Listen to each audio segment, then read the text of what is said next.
I do want to attribute my position on appropriations to Newt Gingrich. I will say, though, he wanted a token pro-life Republican. I will say, though, he wanted a token pro-life Republican on appropriations.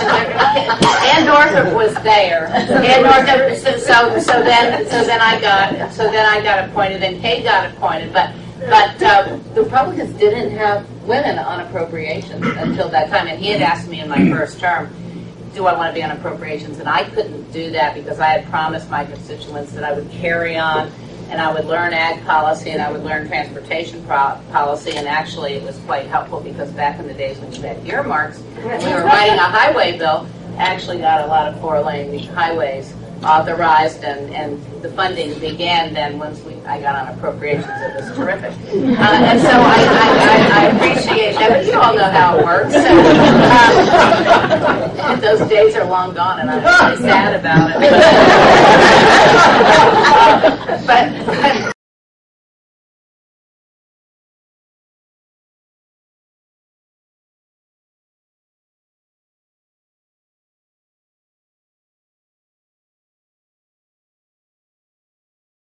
you just kind of rehash how you go about Sure. giving an We endorsement. have a consistent criteria that we use from year to year that allows us to be fair and consistent, and that criteria is established by our Political Action Committee board. And basically our endorsement criteria requires that any candidate that seeks our endorsement must complete a survey. And then we also will do interviews of candidates. If a candidate has held office before, we also look at their voting record. And the voting record that we look at, we look at it up to a 4-year voting record. So if someone's been there 2 years, we can only consider 2, but if they've been there 6 years, then we look at the most recent 4.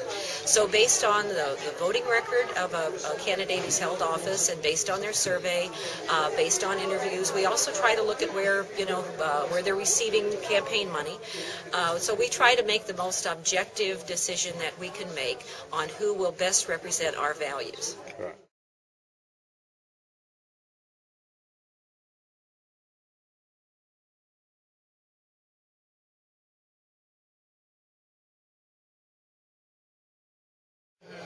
How do you give her an endorsement on an issue that is, comes up once every decade or less? Right. How do you Well, we try to be, again, as objective as we can. We look at voting records, and those votes did cost Congressman Emerson past endorsements from Missouri Right to Life. But the survey that she submitted to us this time shows that her position on that issue has changed.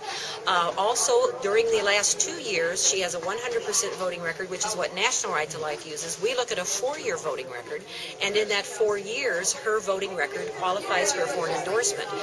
Again, she has lost an endorsement in the past over those votes, but she has submitted a survey to us that indicates that her position on the issue that we disagree on has changed, and it is now a pro-life position.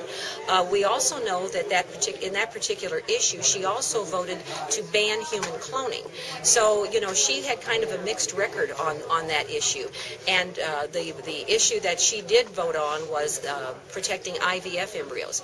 And that's something that we feel like we've made some headway with her on that. And again, we look at the overall 4-year voting record, and that's what we base our decision on.